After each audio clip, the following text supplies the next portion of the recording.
ಭಾಗ್ಯನಗರದ ಎಲ್ಲ ವಿದ್ವಾಂಸರು ಹಾಗೂ ಗಣ್ಯರು ಅತ್ಯಂತ ಭಕ್ತಿ ಶ್ರದ್ಧೆಗಳಿಂದ ರಾಮದೇವರಲ್ಲಿ, ಶ್ರೀಮಠದಲ್ಲಿ, ಗುರುಗಳಲ್ಲಿರುವಂತಹ ವಿಶ್ವಾಸದಿಂದ, ಭಕ್ತಿಯಿಂದ ಆಮಂತ್ರಣವನ್ನು ನೀಡಿದ್ದಾರೆ.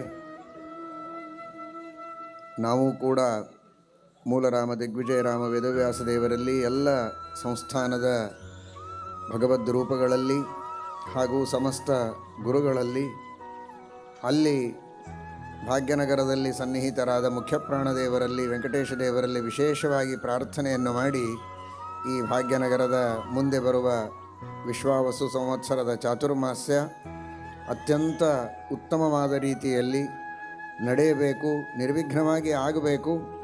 ಎಲ್ಲ ಸಜ್ಜನರಿಗೂ ಜ್ಞಾನೋಪದೇಶ ಹಾಗೂ ಧರ್ಮೋಪದೇಶ, ಧಾರ್ಮಿಕವಾದಂತಹ ವಿಶೇಷವಾದ ಪರಿವರ್ತನೆ, ಪ್ರಗತಿ ಎಲ್ಲರಲ್ಲಿ ಆಗಬೇಕು ಅಂತ ಭಕ್ತಿಯಿಂದ ಪ್ರಾರ್ಥನೆಯನ್ನು ಮಾಡ್ತೇವೆ. ನಿರ್ವಿಘ್ನವಾಗಿ ಈ ಕಾರ್ಯಕ್ರಮ ನಡೆಯಲಿ ಅಂತ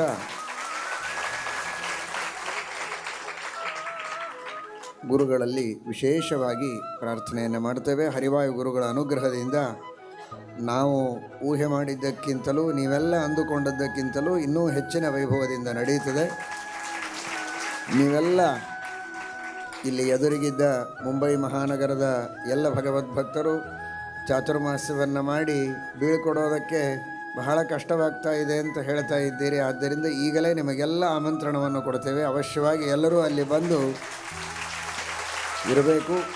ಬಹಳ ದೂರದಿಂದ ನೋಡುವಂತಹ ಎಲ್ಲ ದೂರದೃಷ್ಟಿಯ ಜನರೆಲ್ಲ ಇಲ್ಲಿ ಇದ್ದೀರಿ. ನೀವೆಲ್ಲರೂ ಕೂಡ, ಎಲ್ಲ ಊರಿನ ಭಗವದ್ಭಕ್ತರು ಕೂಡ ಅಲ್ಲಿ ಬಂದು ರಾಮದೇವರ ದರ್ಶನ, ತೀರ್ಥಪ್ರಸಾದ ಹಾಗೂ ಜ್ಞಾನೋಪದೇಶವನ್ನು ಪಡೆದು ಹರಿವಾಯು ಗುರುಗಳ ಅನುಗ್ರಹಕ್ಕೆ ಪಾತ್ರರಾಗಬೇಕು.